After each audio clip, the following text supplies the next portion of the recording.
Hoje eu quero resolver com você uma questão de ética profissional da OAB que parece simples, mas tem uma pegadinha muito boa. A questão fala de Antônia, uma advogada previdenciária que foi procurada por Osvaldo. O INSS negou um benefício com base em uma lei clara, expressa, direta e não havia precedente favorável para ajudar a tese do cliente. Mesmo assim, Antônia explicou os riscos de maneira clara. O cliente insistiu e ela entrou com a ação. A pergunta é: essa conduta pode gerar infração disciplinar para a advogada? Aqui muita gente erra porque pensa assim: se o cliente insistiu e a advogada avisou os riscos, então está tudo certo. Mas cuidado, cliente insistente não revoga a lei. Se insistência resolvesse problema jurídico, fila de atendimento do INSS já seria fonte do direito. O ponto central da questão está no Estatuto da Advocacia. O Estatuto diz que constitui infração disciplinar advogar contra literal disposição de lei. Traduzindo, o advogado não pode simplesmente propor uma ação contrariando uma lei clara, como se a lei não existisse. Mas o mesmo dispositivo traz uma ressalva muito importante.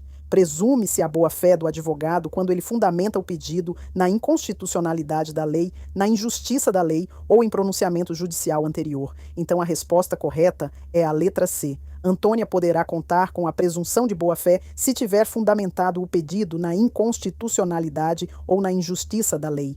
Perceba a palavra mais importante: fundamentado. Não basta dizer que o cliente pediu, não basta dizer que o cliente insistiu, não basta dizer que o cliente está desesperado. Tudo isso pode explicar a situação humana, mas não sustenta a atuação técnica da advogada. O que protege Antônia é a construção de uma tese jurídica séria. Se ela entra com a ação dizendo que a lei aplicada pelo INSS é inconstitucional, ou seja, contraria a Constituição, ela pode estar atuando com boa-fé. Se ela sustenta que aquela lei produz uma injustiça grave no caso concreto, ela também pode estar dentro da ressalva do Estatuto. Se existe algum pronunciamento judicial anterior, mesmo que não seja um precedente totalmente favorável, mas que ajude a construir uma tese razoável, também pode haver boa-fé. Agora, se ela entra com a ação apenas porque Osvaldo insistiu, sem fundamento jurídico sério, aí a situação muda. Nesse caso, ela pode cair na infração disciplinar. A alternativa A está errada porque diz que a conduta é irrelevante no regime disciplinar. Não é. Advogar contra literal disposição de lei é infração prevista expressamente no Estatuto da Advocacia. A alternativa B está errada porque fala em pena isolada de multa. A sanção própria, nesse caso, é censura. A multa pode aparecer de forma cumulativa em algumas situações, mas não é a pena isolada dessa infração. A alternativa D está errada porque diz que a advocacia deve ser a mais ampla possível na defesa do cliente. Isso é bonito, mas incompleto. A defesa é ampla, sim, mas não é ilimitada. O advogado não é empregado emocional do cliente. Ele tem independência técnica. Ele defende, mas não pode transformar qualquer desejo do cliente em processo. Por isso, a letra C é a correta. Agora vem a musculatura teórica. Essa questão não é só sobre decorar o artigo do Estatuto. Ela mostra uma tensão muito importante no direito. A tensão entre legalidade e justiça. Legalidade é a obediência à lei. Justiça é a análise crítica sobre se aquela lei, naquele caso concreto, está de acordo com a Constituição, com os princípios e com a finalidade do direito.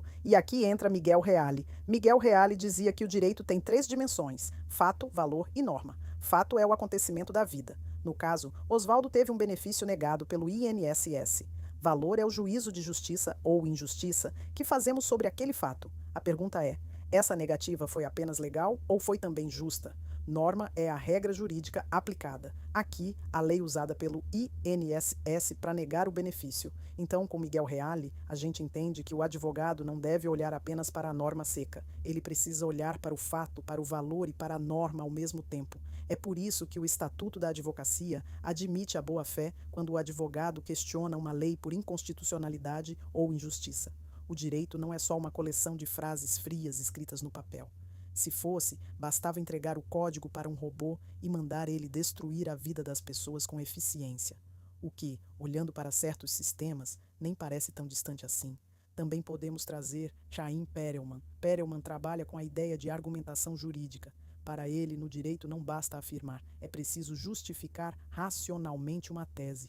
Isso é muito importante para essa questão. Antônia não pode dizer apenas: eu entrei com a ação porque meu cliente quis. Isso não é argumento jurídico, isso é relato de obediência. Ela precisa dizer: Eu entrei com a ação porque há fundamento para discutir a constitucionalidade da lei, ou porque a aplicação da lei gera injustiça no caso concreto, ou porque existe algum pronunciamento judicial que permite sustentar a tese. Com Perelman, a gente entende que a advocacia é argumentação. E argumentação não é gritaria bonita, é construção racional. Outro autor que ajuda muito é Ronald Dworkin. Dworkin dizia que o direito não é formado apenas por regras, ele também é formado por princípios. Regra é mais fechada. Por exemplo, pode ou não pode, cabe ou não cabe, tem prazo ou perdeu o prazo. Princípio é uma razão jurídica mais aberta, como dignidade da pessoa humana, igualdade, proteção social, proporcionalidade e acesso à justiça. No caso de Antônia, pode existir uma regra legal clara contra o cliente, mas a advogada pode tentar demonstrar que essa regra, naquele caso, viola princípios constitucionais. Isso não significa que ela vai ganhar, significa que ela pode propor uma tese jurídica defensável. Dworkin ajuda a entender que o advogado não é um papagaio da lei. Ele pode interpretar o sistema jurídico a partir de princípios, mas também não pode sair inventando teses sem base, porque aí deixa de ser interpretação e vira aventura processual. Robert Alexie também entra muito bem aqui. Alexie trabalha com a ideia de que o direito tem uma pretensão de correção. Isso quer dizer que o direito não quer ser apenas uma ordem imposta pela força. Ele precisa se apresentar como algo racionalmente justificável. Então, se uma lei é formalmente válida, mas produz uma injustiça grave ou viola a Constituição, ela pode ser questionada. A tese da advogada precisa mostrar por que aquela lei, embora exista, deve ser afastada ou reinterpretada no caso concreto. Isso é muito diferente de ignorar a lei. Ignorar a lei é infração. Enfrentar a lei com fundamento jurídico é advocacia. Essa é a diferença que a OAB quer que você enxergue. Também cabe lembrar Gustav Radbruch. Radbruch é importante porque criticou a ideia de que toda lei deve ser obedecida apenas porque é lei. Depois das experiências autoritárias do século XX, ele defendeu que leis extremamente injustas podem perder legitimidade jurídica. Aqui é preciso usar Radbruch com cuidado.